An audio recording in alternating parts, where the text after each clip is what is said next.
Hello, I'm Austin, and in this podcast, we'll be debating about the White Helmet Organization, if it's a humanitarian group or not.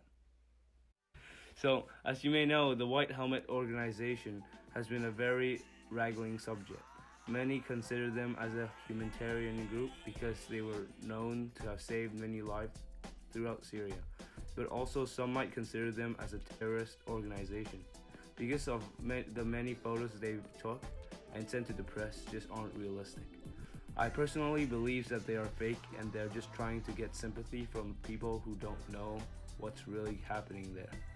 So, tell me about your stand on the situation. I think it's pretty tough to consider these guys fakers, Austin. They're in a very, very dangerous part of the world, doing very dangerous work. Have they sent out photos that show the good work they're doing, that have maybe even been set up, maybe even doctored? I doubt it, but even if it's possible, I think what they're trying to do is draw attention to not the situation they're in, but the situation that their country is in, the dire situation facing Syria, and that's an important thing for the world to know about and to care about. Well, here's something I found from a trusted website, and here's something I found online.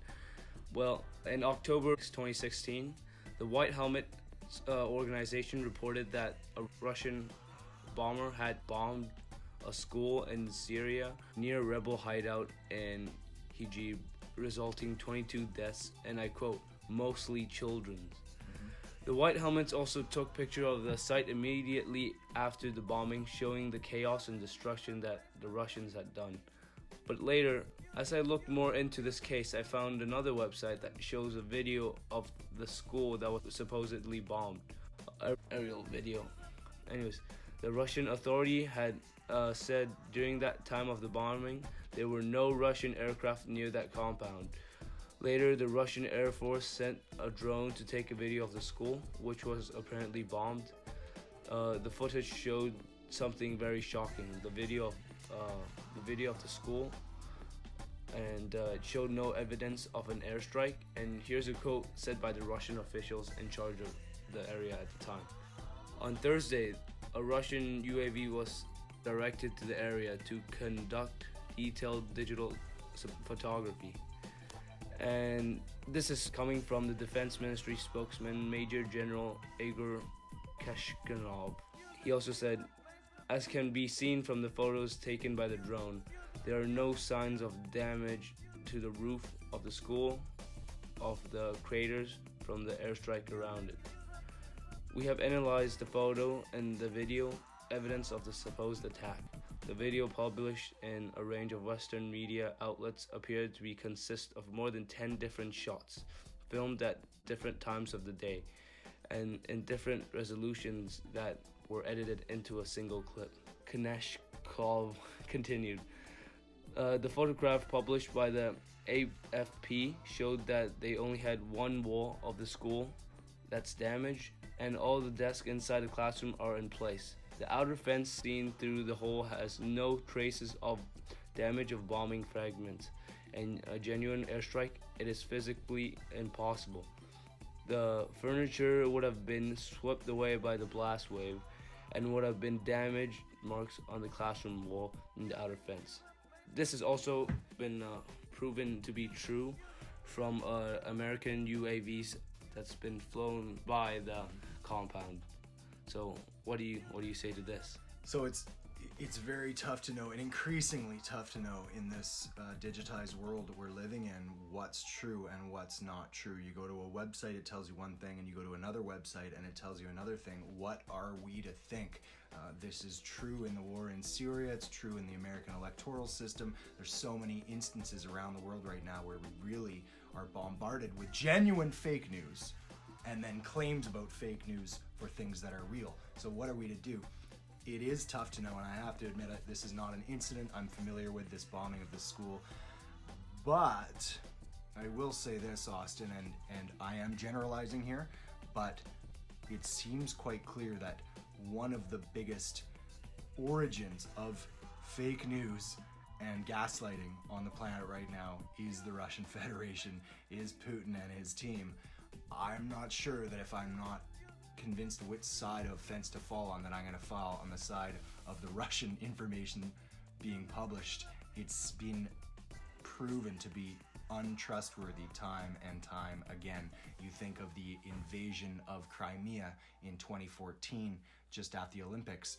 Everyone knew around the world that Russian troops had suddenly gone into Crimea.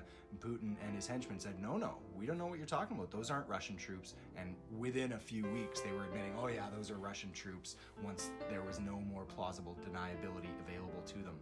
The Russians have been banging the bottom of the table, trying to mess up the chessboard. They've been gaslighting all of us. I'm not sure that I believe them in this case either. Again, just my perspective. Look, I understand that the Russian authorities aren't really that trustworthy, but that in this particular case, it has also been, the statement has been proven to be true by the American UAV. Okay, so even if this particular incident, though, Austin, has been shown to be unverifiable, controversial, I kind of tend towards taking a step back and saying, in general, what are the White Helmets doing? In general, what's the situation in Syria? And I think that a lot of news organizations, a lot of information out there in the public sphere right now, including some of the committees you were talking about, like the Nobel Committee considering them for a peace prize, people consider the White Helmets to be doing really important work in a really dire part of the world right now. It seems that this is a group putting themselves in harm's way to do humanitarian stuff. So is your point that this one incident didn't happen, or is your point, Austin, that the White Helmets in general are untrustworthy and are not helping Syrian people? Well, if you look at the other cases that the White Helmets have, other places that White Helmets been involved in, you'll see that there will be something in common, which is children. There's always children involved in their stories, like the bombing of the school, the Netflix documentary, They Saved the Child. It's always about children. I really don't think that there's only kids in Syria that's only getting killed. No, but a lot of times, that's where people's priorities are, is to saving children. You know, if an earthquake or a bombing collapses a building, who are you trying to get out first? The children. And children are also what draws attention to the conflict. You think of the photograph of the small Syrian boy dying on a beach when he was trying to flee as a refugee. That really pulled at the heartstrings of people all around the world in a way that an adult lying face down in the sand just wouldn't have done. Well, that's a valid point.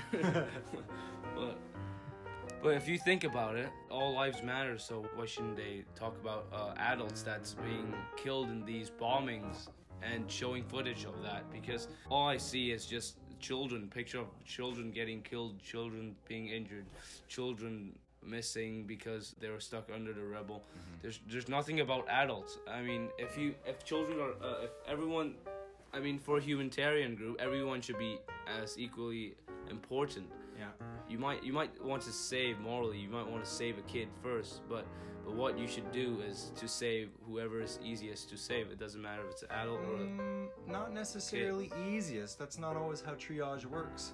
And to your point about all lives matter, yes, all lives matter, but some lives are in more pressing need of assistance than others. And the only other thing I want to say about that, Austin, is when we as the international community are considering dire need in a war zone, in an area of famine or whatever it is, one of the other reasons that we like to help children first is we say, you know what, that kid, there's no way that kid is secretly a soldier. There's no way that kid has decided to start this war. There's no way that kid is responsible, has blood on his hands, because children, unless they are brainwashed, you know, you look at child soldiers in Northern Africa, okay, it does happen, but kids are innocent, right? Kids didn't decide to start this war in Syria, whereas if an adult is dying, you know, of a wound from a gun, from a bombing, whatever it is, we like to think that adult is innocent, but we're not totally sure. We always consider kids innocent, and that's one more reason that we try so hard to save them. Well, that could be also used as propaganda, because, like you said, we might not think that all adults are innocent. We think that most kids are innocent, but this is the White Helmet organization keeps bringing up kids and bombings of it. Don't you think that that could be used as a propaganda? And also in the evidence, it shows that the school have never been bombed. And there's another picture taken by the White Helmet showing that a hole in the wall and all the furnitures are all in a line. Like, if that was a bomb, that should not be in one line. The shockwave should be able to flip all the tables and leave scraps all around the compound. So, totally true. But I guess if you're correct that, you know, they're just taking these photos to win a propaganda war, even if that's true, Austin, I think I say, you know what? Go ahead. If your goal is to stop conflict, you go ahead and pile on the propaganda. And if it takes us seeing kids dying in the street, kids bloodied, kids drowning, hey, you show us those photos because that's what we need to see. That's the propaganda that we need to be fed. Don't you think that they might just be showing this to get people's sympathy so people will be on their side fighting against their own government and the Russians? Yeah, could be. Because me personally, I think that most government takes care of their people, and in this case, the government consider them as terrorists, and we don't see that a lot in the modern world. No. But in this case, we can't know for sure, but from the evidence, it's kind of showing us that they might just be a terrorist organization seeking for help. Yeah. And as you know, like, many of the countries, Western developed countries, have been giving them a lot of funds. Yeah. So that could be. Well, that look, could be Western a scam. organizations are funding a lot of rebel groups in Syria, and I'm sure that Assad and his regime would consider many of them to be terrorists. That's a tough one. That's a tough needle to thread. One man's terrorist is another man's freedom fighter, and you look what's happening in Syria with this horrible civil war. It's tough to know where to side and who's right and who's wrong. The White Helmets probably would claim that they're not taking sides, that they're interested in peace. You obviously take issue with that, and maybe you say they're supporting the rebels and they're firmly on one side, whichever side that may be. And even if that's true, hey, I think most of us just want this conflict to end. We want to see peace. We want to see as many people, kids in particular, surviving as long as they can. I agree with that. We can agree on that for sure. Yes. Yeah. Well, thank you for being here with us today. Pleasure, Austin. Thanks for having me. That was a you. fun discussion. Yes. So hope to discuss with you about this again next time. Anytime. All right. Thank you.